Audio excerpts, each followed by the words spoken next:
What if I told you that one lonely farmer, living alone on a quiet hill, once saved the most powerful being in the entire universe, and he had no idea he was doing it? This is not just a story. This is the kind of story that stays with you long after the video ends. A story whispered in old villages across the UK. A story retold in small towns across the USA. A story that began on a stormy night, on a wooden porch, in the middle of nowhere. A dying dragon. A kind stranger. A secret no human was ever meant to know. But the truth behind what happened that night will shock you. Because this farmer did not just shelter a wounded creature. He sheltered the hidden emperor of the sky realm. The last true ruler of an ancient race, a being hunted by shadow creatures most humans cannot even see. A being whose death would have plunged every world, including ours, into eternal darkness. And here is what you are about to discover. First, you will learn about the secret war happening above our clouds right now.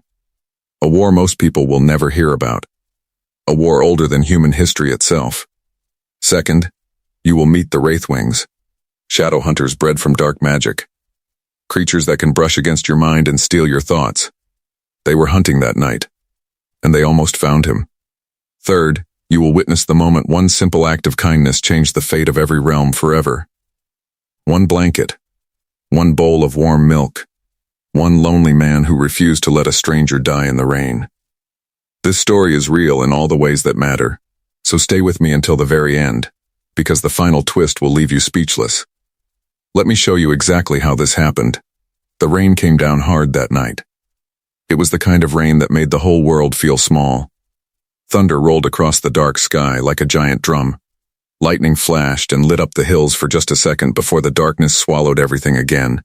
On a lonely hill far from any town, there stood a small wooden cabin. The cabin had a sloped roof and a little porch out front. Warm yellow light glowed from the window. A single lantern hung by the door, swinging in the wind. Inside the cabin lived a man named Elias. He was a farmer. He lived alone. Elias was not old, but he was not young either. His face was kind. His beard was short and brown. His hands were rough from years of hard work.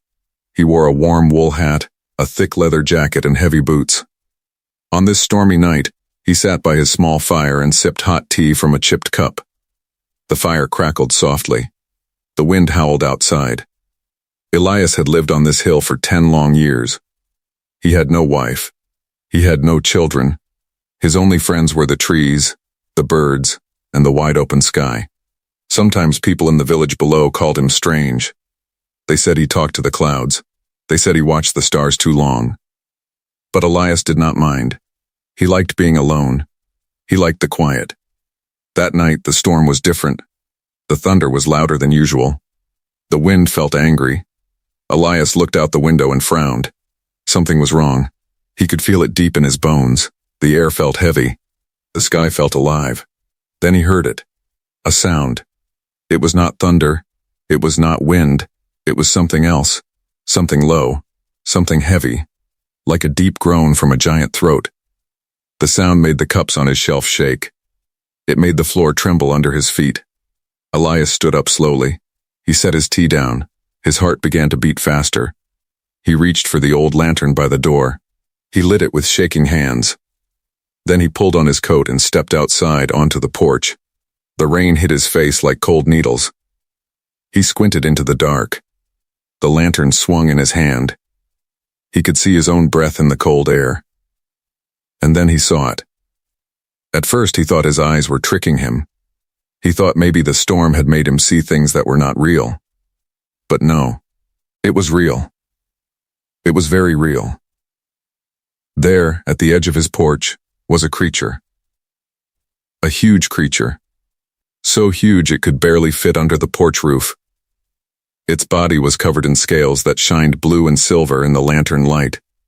Its wings were folded against its back, leathery and torn. Its long tail wrapped around the wooden porch post. Its head was the size of a large horse. 2 sharp ivory horns curved back from its skull. Its eyes were closed. It was a dragon. A real living dragon.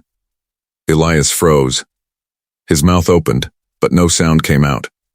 His legs felt like they were made of stone. He could not move. He could not think. His mind raced. Dragons were only stories. Dragons were only in old books and bedtime tales. Dragons were not real. But this one was. The dragon's chest rose and fell slowly. Too slowly. Its breathing was shallow. On its shoulder, Elias saw a deep wound. Blood, dark and strange, dripped onto the wooden planks. The blood was not red like his.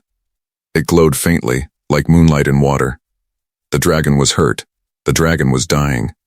Elias's first thought was to run back inside and lock the door, to hide under his bed, and pretend he had never seen this thing. Because this thing was not from his world. This thing was powerful. This thing could crush him with one swipe of its tail. But Elias did not run. Something in his heart told him to stay. The dragon was not a monster right now. The dragon was just a creature in pain. A creature far from home. A creature that needed help. Elias took one slow step forward.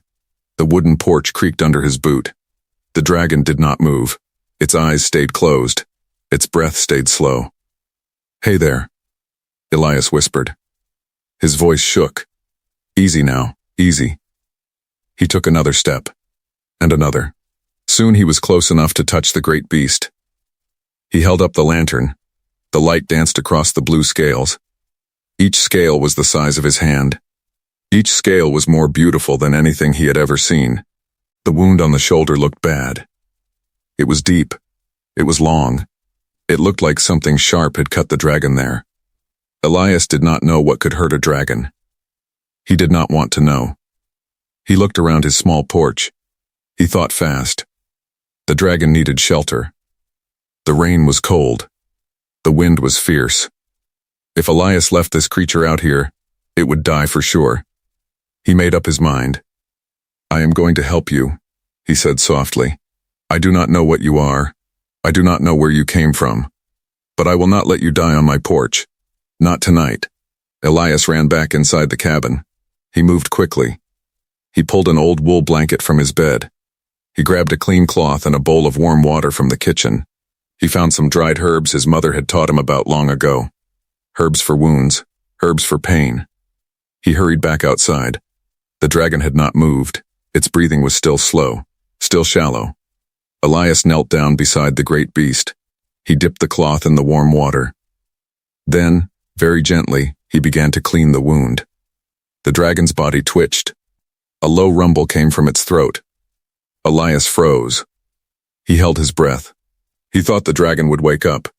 He thought the dragon might hurt him. But the dragon did not wake. It only sighed, a deep and tired sigh. Then it settled again. Elias kept working. He cleaned the wound with careful hands. He placed the dried herbs on the cut. He covered it gently with the wool blanket. It was not much. The blanket was too small to cover the whole dragon. But it covered the wound, and that was what mattered. When Elias was done, he sat back on his heels. He looked at the huge creature on his porch. He shook his head slowly. He could not believe this was happening. He was a simple farmer. He had never done anything important in his whole life. But tonight, he had saved a dragon. At least, he hoped he had. The storm still roared above them. The lightning still cracked the sky. But under the little porch roof, in the warm glow of the lantern, the farmer and the dragon stayed together. Two lonely souls on a dark and stormy night. Elias did not know it yet, but his life had just changed forever. The storm slowly began to fade near morning. The thunder grew softer. The rain turned to a gentle drizzle. The wind stopped howling and became just a whisper. But Elias did not sleep that night, not even for a minute. He sat on his old wooden chair on the porch. His lantern burned low beside him. His eyes stayed on the great blue dragon. The dragon had not moved much. It breathed slowly. Its chest rose and fell like a huge blue mountain. Elias watched every breath. He was afraid each one might be the last. But the dragon kept breathing, and that gave Elias hope.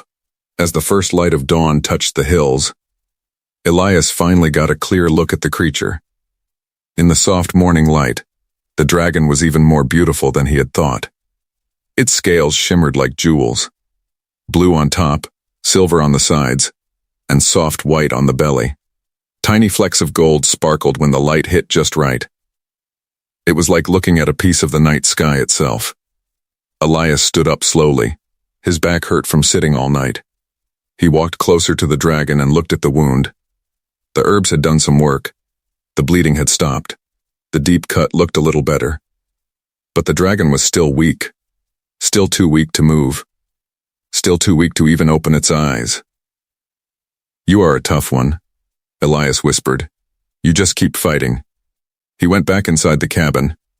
He was cold and tired and hungry. He made himself a simple breakfast. Bread, cheese, and hot tea. He ate slowly. His mind kept going back to the dragon on his porch. What was he going to do? How long would it stay?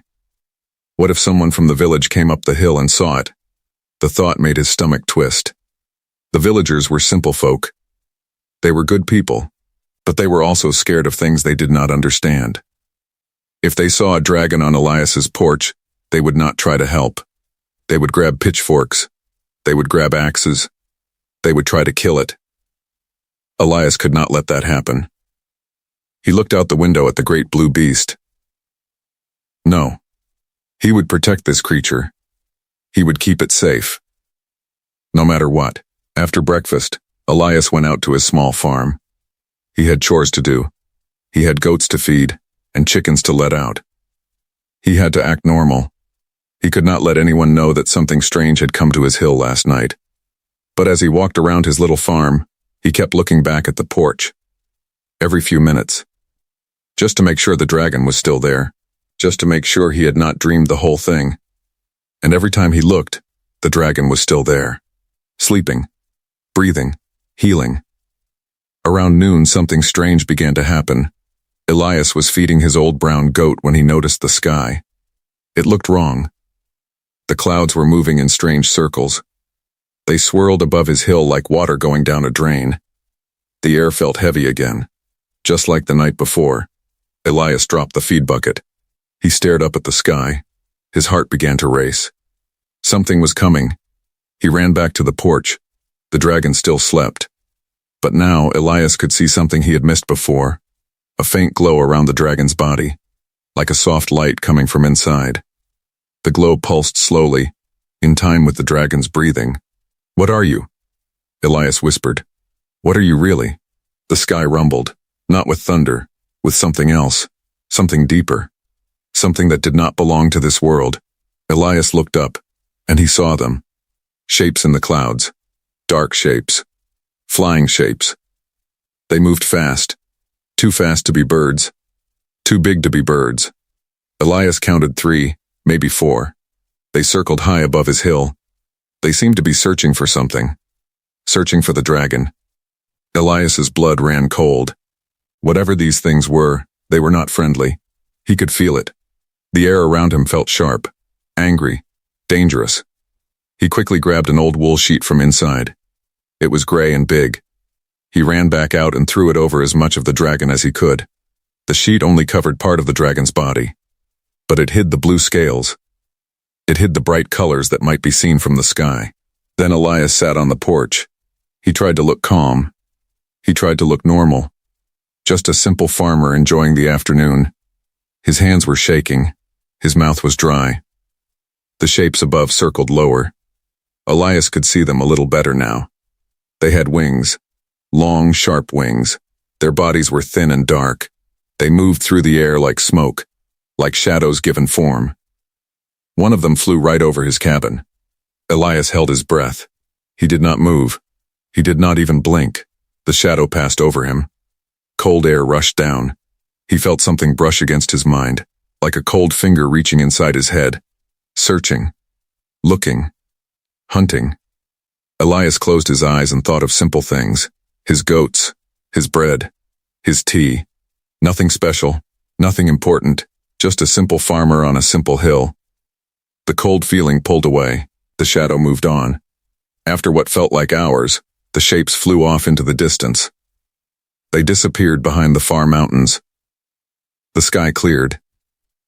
The clouds went back to normal.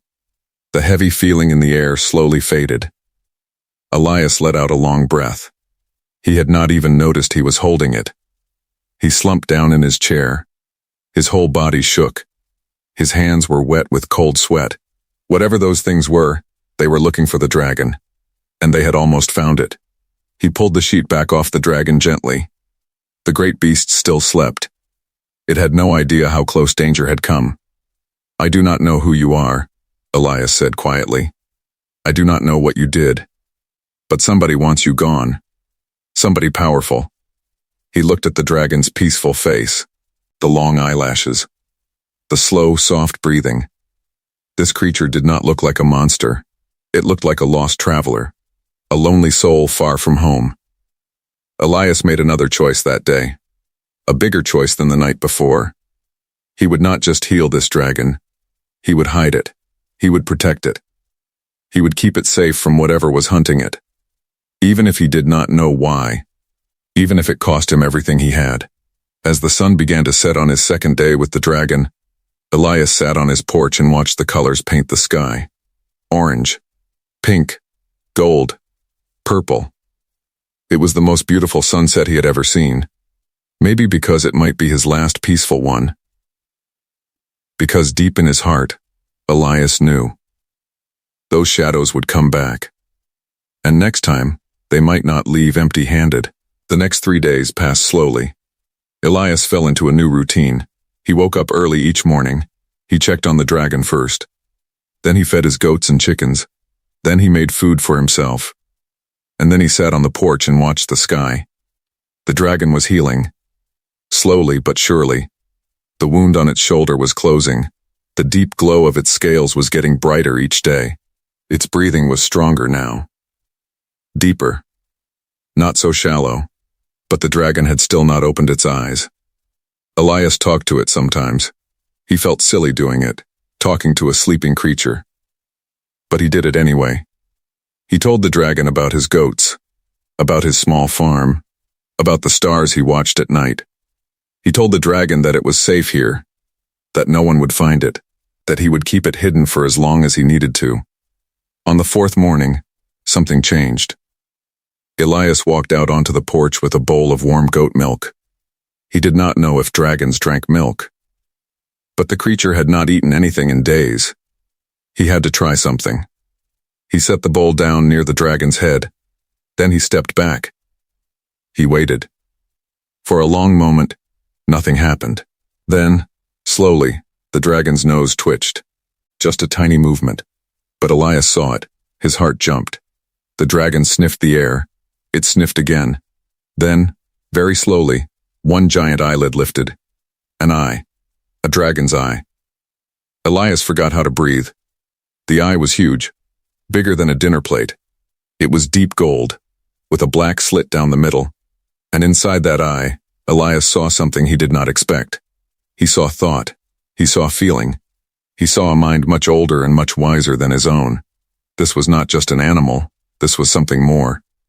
The great golden eye looked at Elias. It studied him. It measured him. Elias stood very still.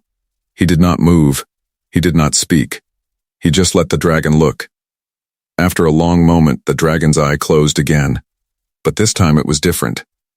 This time Elias felt like the dragon was not sleeping. This time the dragon was simply resting, thinking, choosing what to do next.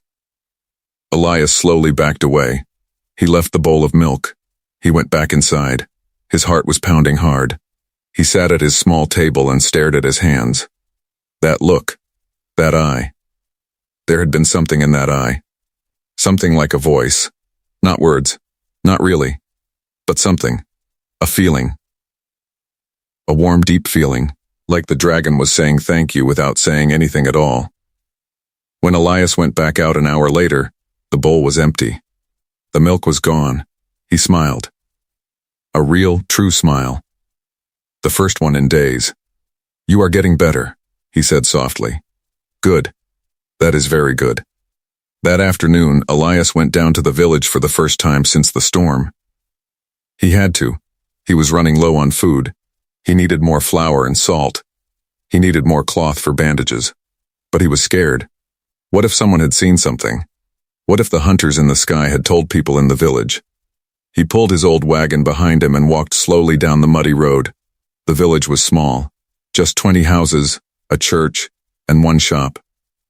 Everyone knew everyone. When he got to the shop, old Martha was behind the counter. She smiled when she saw him. "Elias, it has been weeks. Where have you been, you lonely man?" "Just working the farm," Elias said. He kept his voice calm. His eyes did not meet hers. Martha started packing his things. Flour, salt, a little sugar, some dried meat. But while she worked, she looked at him with sharp eyes. "Strange things happening, Elias," she said. "Did you hear?" Elias's stomach dropped. "What things?" Martha leaned close. She spoke in a whisper. 4 nights ago. The big storm. A farmer 2 valleys over said he saw lights in the sky. Strange lights. Not lightning, moving lights. And then today young Tommy said he saw a shadow fly over his father's field. Big as a house, he said. Elias swallowed hard. He tried to laugh. "Children tell stories, Martha. You know how they are." "I know," Martha said, "but it is not just children." She looked around to make sure no one else was listening. "Old Henrik says he felt something in the air. Something dark. He says it felt like the old stories. The stories his grandfather told. About the shadow hunters." "Shadow hunters?" Elias tried to keep his voice steady. Martha nodded slowly. "Creatures that fly at night. Looking for things that do not belong to this world. My grandmother used to warn me about them. I thought it was just an old tale." She handed Elias his bag of goods. Her eyes were serious now. "Elias, you live on that hill all alone. If you see anything strange, you come down to the village, yes? Do not try to be brave. Some things are bigger than one man." "I will," Elias lied. His face felt hot. "Thank you, Martha." He left the shop quickly. He did not stop to talk to anyone else. He just pulled his wagon back up the muddy road as fast as he could. His mind raced the whole way home. People were starting to notice. The villagers knew something was wrong. They did not know about the dragon. Not yet. But they knew something was in their sky. And the old stories were waking up in their hearts. Shadow hunters, those flying shapes he had seen. When Elias got back to his cabin, the sun was low in the sky. He put away his goods and rushed out to the porch.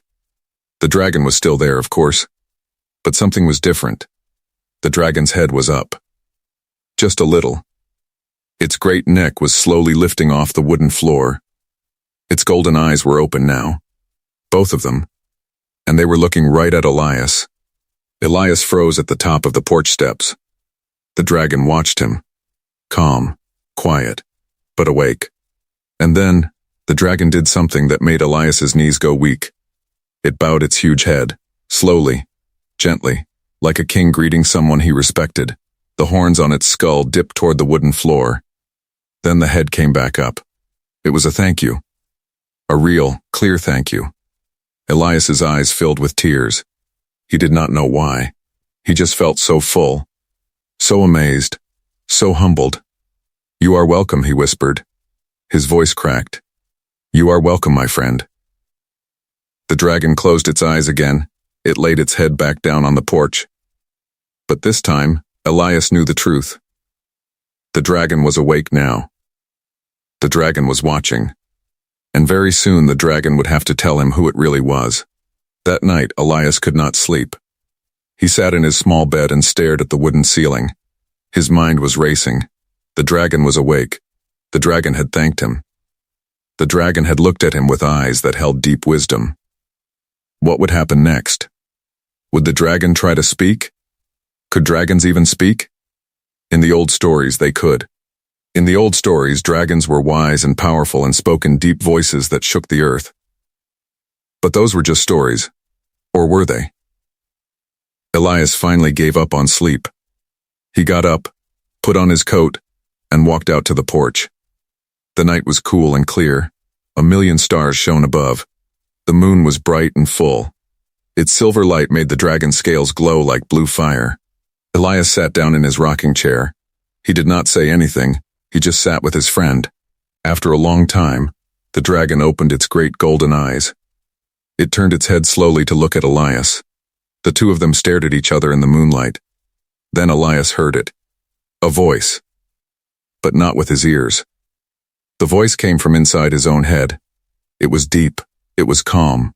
It was gentle. Like a warm river of thought flowing through his mind. You saved me, kind one. I owe you my life. Elias jumped in his chair. His heart hammered in his chest. He looked around wildly. But there was no one else there. Just him and the dragon. The dragon watched him carefully. Waiting. Did you just speak to me? Elias asked out loud. His voice shook. I did. But not with my mouth. I speak to your mind. It is the way my kind talks to yours. Elias stared at the great creature. His mouth hung open. He could not find words. But the dragon did not seem to mind. It waited patiently. Finally, Elias found his voice. What are you? I am a dragon. But I am more than that. And less than that. I am many things. Kind one. But first, tell me your name. I would know the name of the one who saved me. Elias, he whispered. My name is Elias. Elias, the voice said in his mind. A strong name. A kind name. I will remember it always. The dragon's eyes closed for a moment, then opened again. It seemed tired. Even now, days after the storm, it was still healing. And I am called Valorix. Though in your tongue, it is hard to say. You may call me Vael, if you wish. It is the name my oldest friends use. Vael, Elias said. He liked the sound of it. Vael, where did you come from? How did you get hurt? The dragon was quiet for a long time. Its golden eyes looked far away, like it was remembering something painful. I come from a place far above your world, Elias. A place beyond your clouds. Beyond your stars, in a way. My people live in a realm of sky and light. We have been there for many thousands of years. Before your kind learned to make fire. Before your kind walked on two legs. Elias's mouth went dry. A sky realm? Yes. Many of your old stories speak of it. But they have the truth twisted. Your people forgot most of what is real. The dragons in your stories are shadows of what we truly are. We are not beasts. We are a people, old, wise, and now, in great danger. The dragon shifted slowly. It winced as it moved. Elias could see the wound was still tender. What happened to you, Vael? Who hurt you? The dragon's eyes grew dark. Golden light flickered in them like a small fire. Enemies, Elias. My own kind. There is a war in the sky realm. A war you cannot see from down here. A war that has been quiet for 1,000 years. But now, it has woken up again. A war? Elias whispered. Between dragons? Between two sides. On one side are my people. The old ones. The ones who believe in balance. The ones who have watched over your world and many others for ages. We do not interfere. We do not rule. We only protect. And the other side? The dragon's voice grew cold. The other side wants more. They want power. They want to rule your world, and worlds beyond yours. They believe dragons should be masters, not watchers. They have been waiting, hiding, growing stronger for 1,000 years. And now, they have struck. Elias felt a cold chill run down his back. He thought of the dark shapes in the sky, the shadow hunters. His heart beat faster. Those things I saw, he said. Those flying shadows. Were they? Are they the other side? Yes, Vael said. The voice in Elias's mind was heavy with sadness. They are called wraithwings, creatures bred to hunt, not truly alive. Made from shadow and dark magic. The enemy uses them to find those who escape the battles above. To find you, Elias whispered. To find me, yes.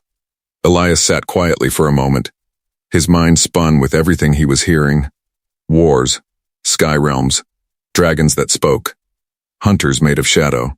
It was too much for a simple farmer to take in. But one thing was clear. Vael was in great danger. And Elias had more questions now than ever. Viel, he said slowly. Why did they hunt you? Why you out of everyone? Are you some sort of soldier? The dragon was silent. Its golden eyes looked away from Elias, looked up at the stars. For a long time, Viel did not answer.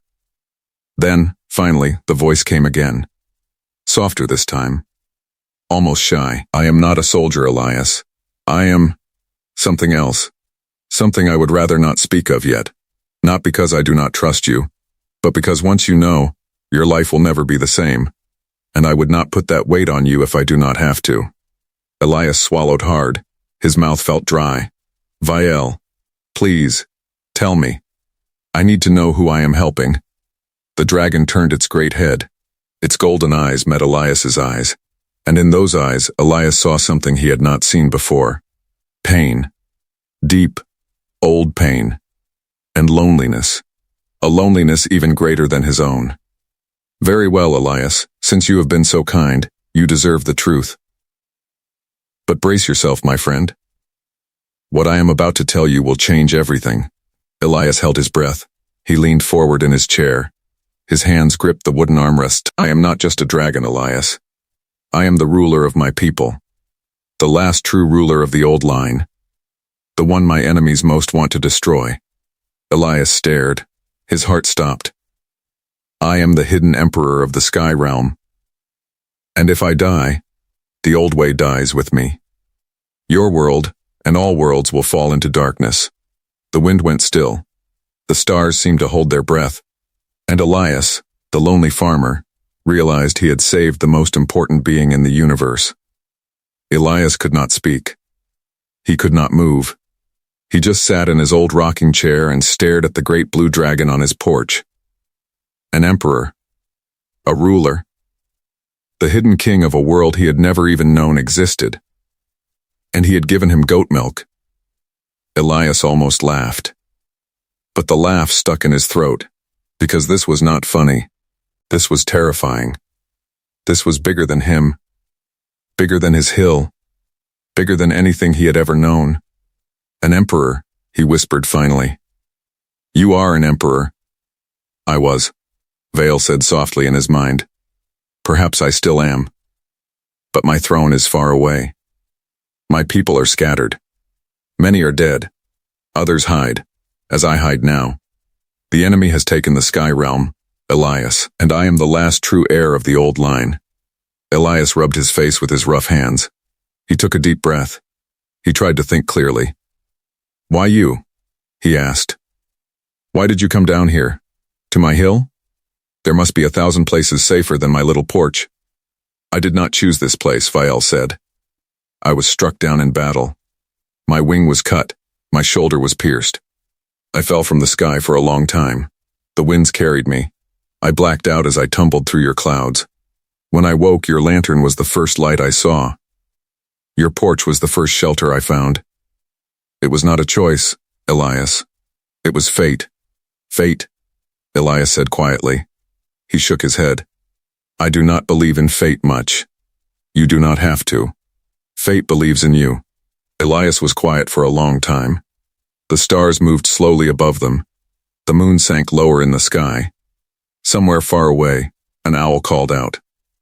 Finally, Elias spoke again. Viel, if you are an emperor, if you are the last of your line, then those wraithwings will never stop looking for you. Will they? No, they will not stop. They will come again, and again, until they find me, or until I am strong enough to fight back. How long? Elias asked. How long until you are strong enough? The dragon was silent for a moment. Its golden eyes looked sad. I do not know, Elias. My wing is broken. My shoulder is wounded deep. Dragon bodies heal, but slowly. It could be weeks. It could be months. I cannot fly like this. And I cannot fight like this. Elias nodded slowly. He had thought as much. Then you will stay here. Until you are ready. Elias. The voice in his mind was careful. You do not understand what you are saying. If they find me on your hill, they will not spare you. They will burn this cabin. They will burn your farm. They will burn you. The enemy shows no mercy. I do understand, Elias said. His voice was steady now. Firm. I have thought about this since the first day. Those things flew right over my cabin, Vial. They already know this hill exists. If they find you, they will find me. I am already in this. I have been since the storm. The dragon watched him with deep old eyes. You are a brave man, Elias. No, Elias said. I am just a man who could not let a creature die alone in the rain. Brave has nothing to do with it. Vale made a sound. It was like a soft rumble, almost like a laugh. Then you are a good man, and good men are more rare than brave ones. They sat together in the quiet night. For the first time in many years, Elias did not feel lonely. Strange, he thought. A dragon was the last thing he ever expected. But this creature, this ancient being, was now the closest friend he had in the world. The next morning, Elias began to make plans. He could not just wait for the shadow hunters to come. He had to be ready. He had to protect Vael. First, he needed to hide the dragon better. The porch was too open. Anyone flying above would see those bright blue scales right away. So Elias spent the whole day building. He cut down young trees from the edge of his land. He dragged them up to the cabin. He used them to build a wooden roof over his porch. A real roof, thick and strong. He covered it with branches and leaves and bits of brown moss. When he was done, the porch looked like just a pile of brush from above, like a fallen tree had landed there. Nothing special. Nothing worth a second look. Vael watched him work the whole day. Sometimes the dragon offered advice, speaking into his mind. Pull that branch to the left. Your blue scales still show through there. Add more moss to the front. The wind will blow the leaves away. You are a hard worker, Elias. I can see why your farm has lasted so long. By evening, Elias was exhausted, but the porch looked good. From the outside, no one would guess a huge blue dragon was resting inside. He sat down on the porch step and wiped sweat from his brow. What else can I do? He asked. How else can I help you? Vael thought for a moment. There is one thing, but it is dangerous for you. Tell me. My people may still be out there, hiding, scattered. If I could reach them, if they knew I was alive, they could help us. They could bring aid. They could fight back. Elias's eyes went wide. How do we reach them? There is an old way. A very old way. A mirror of silver water. If I could see one, I could send a message through it. A message only my kind could hear. A silver mirror? Not a mirror made of glass. A pool of still water, touched by moonlight. A high place, where the sky is clear. I would need to reach such a place. And I would need a friend with me. A friend to keep watch while I send the call. Elias nodded slowly. There is a place, he said, high up on the mountain behind my hill. A small pond. The water is always still. I have seen the moon on it many times. It looks like silver glass when the moon is full. Vael's golden eyes sharpened with hope. When is your next full moon? Elias thought for a moment. He counted the days in his head. 3 nights from now, he said. 3 nights, Vael said. Then in 3 nights, we must climb that mountain, Elias. It will be hard. I am still weak. But it is our only chance. If my people hear my call, everything could change. Elias looked at the great dragon. 3 nights. It was not much time. And the mountain path was rough, even for a man alone. How would Vael ever climb it? But Elias did not say no. He did not say it was impossible. He just nodded. 3 nights, he said. We will make it work. Somehow. Because in his heart, Elias already knew he would do whatever it took, even if it cost him his life. The next 3 days were the hardest of Elias's life. Every hour felt heavy. Every sound made him jump. He spent his days helping Vael stretch the wounded wing. He spent his nights watching the sky for shadows. On the first day, Vael could barely lift his wing. By the second day, the dragon could open it halfway. By the third day, Vael could flap it slowly, though it still caused pain. It was not enough to fly. But it was enough to move, enough to climb. On the third evening, the full moon began to rise. Elias packed a small bag, bread, water, a warm blanket, his lantern, a short knife, though he knew it would be useless against shadow hunters. Still, it felt better to have something in his hand.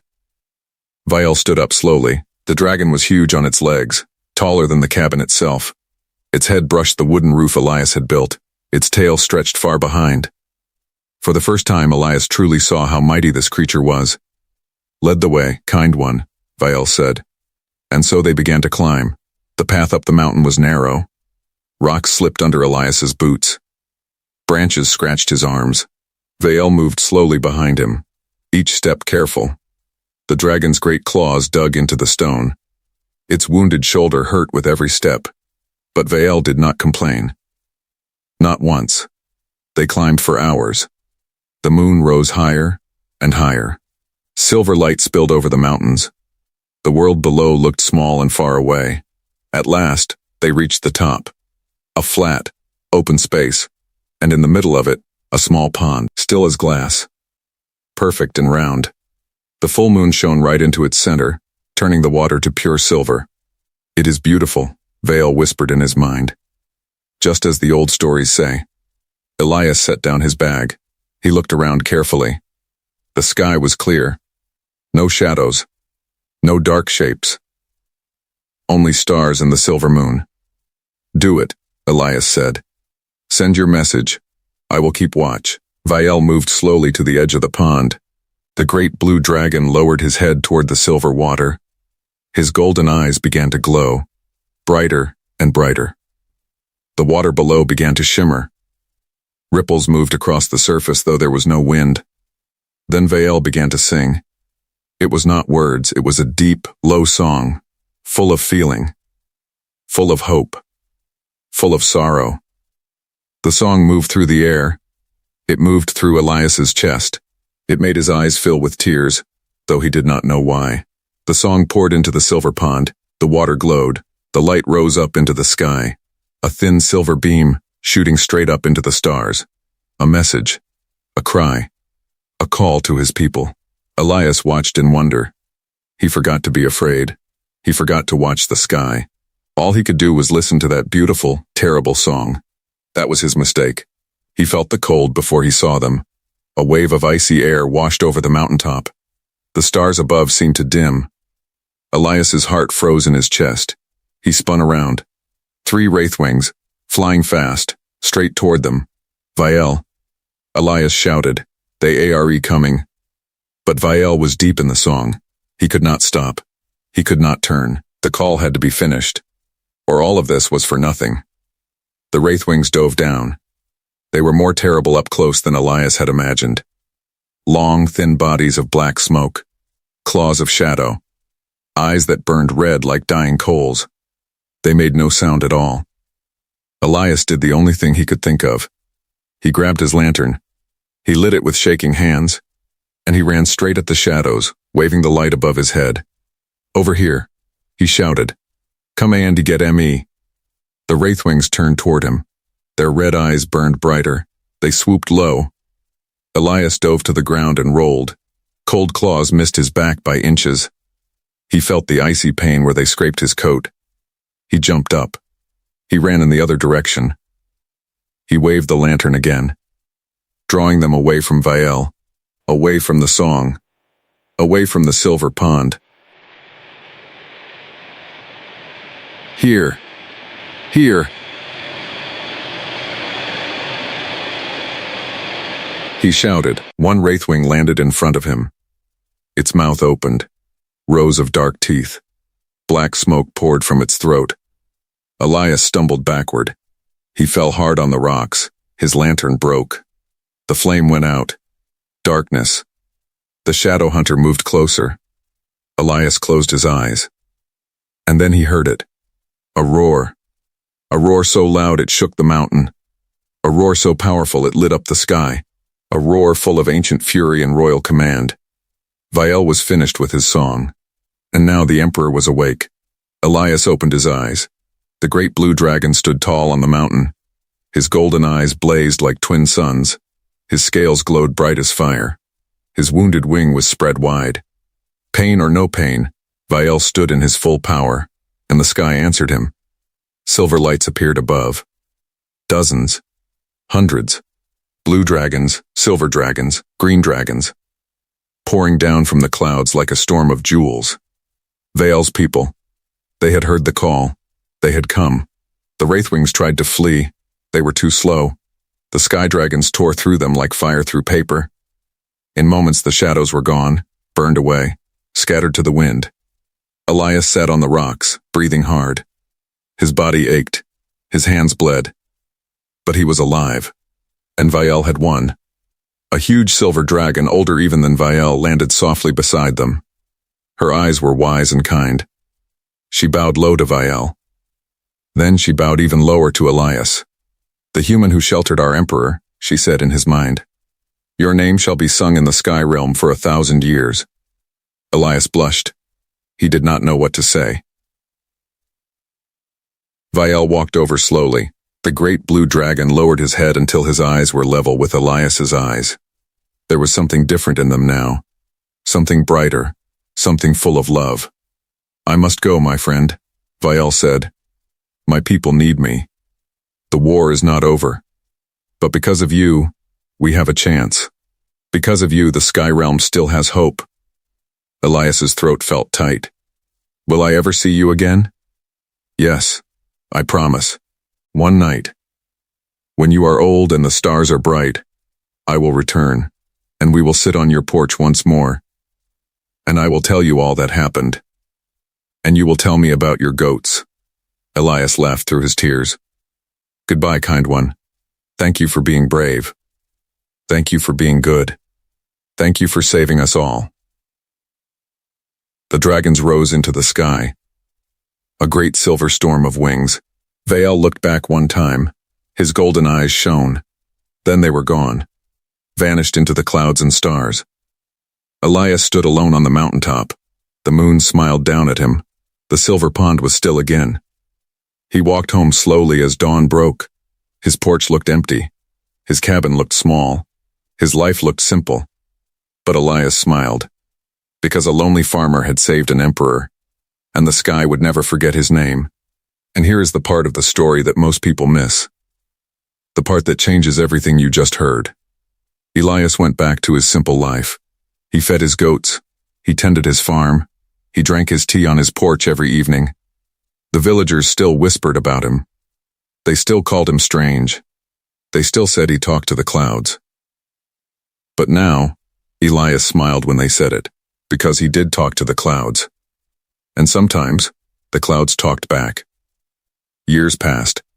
Elias grew older. His beard turned gray. His hands grew slower. His back began to bend. But his eyes stayed bright. Brighter than any old man's eyes should be. Because he carried a secret no one else in his world carried. He had touched something bigger than himself. He had shaped the fate of realms he would never see. And here is the twist nobody expects. One night, many years later, an old man in the village saw something strange. A blue light on Elias's hill. A light that shimmered like scales. A light that glowed softly in the dark. The old man rubbed his eyes. He thought he was seeing things, but in the morning Elias's cabin was empty. His goats were gone. His chair was gone. His lantern was gone. The porch was swept clean. And on the wooden floor, in the center of the porch, was a single blue scale. Bright as the sky, warm to the touch. Elias was never seen again. Some say he died that night. Some say he just wandered away. But the old stories tell a different tale. The old stories say that when a true friend of the sky realm grows old, the emperor comes for him. The old stories say Vael kept his promise. The old stories say a lonely farmer was carried up into the clouds one final night. To live out his days among dragons, to sit on golden porches, to drink warm tea with kings. And maybe, just maybe, on a quiet stormy night, if you listen carefully, you can hear a soft roar in the distance. A gentle roar. A friendly roar. The sound of an emperor checking on his old friend. If this opened your eyes to a different kind of hero, the kind made of kindness instead of strength. Then stay with me, because the next part matters just as much. Let's take a moment and think about what really happened in this story, because the truth of it is simple. But the truth of it is also huge. A lonely farmer did one small act of kindness. He gave shelter to a creature in pain. He did not ask who the creature was. He did not ask what the creature could give him in return. He just saw suffering, and he answered with care. That one choice saved an emperor. That one choice saved a realm. That one choice changed the balance of worlds most humans will never even know exist. And here is the deeper lesson. You do not have to be a warrior to matter. You do not have to be rich. You do not have to be famous. You do not need powers. You do not need a crown. You just need a good heart. You just need to be the kind of person who helps, even when no one is watching. Especially when no one is watching. Elias did not know he was saving a king. He just knew someone needed help, and that is why the story ends the way it does. Because kindness without reward is the most powerful magic in the universe. It always has been. It always will be. Now, friend, if this story touched your heart the way it touched mine, I want to ask you a small favor. Hit that like button right now. It costs you nothing, but it helps this channel reach more lonely souls who need to hear a story like this. Every like is a lantern in the dark, and if you are new here, please subscribe. This channel is full of stories about ordinary people who meet extraordinary beings. Stories of humans who change the universe with small acts of courage. Stories of hope, wonder, and the quiet power of a kind heart. Hit that subscribe button and turn on the bell so you never miss a new tale. If you loved this video, I have another story waiting for you right now. It is about a little girl in the countryside who found a wounded star being in her grandfather's barn. What happens next will leave you speechless. That video is linked on your screen right now. Go watch it next. I promise you will love it. And for those of you who want to go deeper, I have started a free weekly newsletter. Every Sunday, I send one short, powerful story straight to your inbox. Stories you will not find anywhere else. Stories written just for our little community of dreamers. The link is in the description below. Join us. It is free. It is simple. And it might just be the best part of your week. Before you go, I want to ask you one thing. One question. I really want to hear your answer in the comments below. Here it is. If a wounded dragon showed up on your porch tonight, what would you do? Would you run? Would you hide? Would you call for help? Or would you, like Elias, offer a blanket and a warm bowl of milk? Tell me in the comments. I read every single one. And your answer might just inspire the next story I tell. Thank you for staying with me all the way to the end. You are not just a viewer, you are a friend. You are part of this little corner of the internet where kindness still matters, where stories still have power, where lonely farmers can save kings. Until next time, be like Elias. Be kind. Be brave. Be the light on someone else's stormy night. Because you never know who you might save.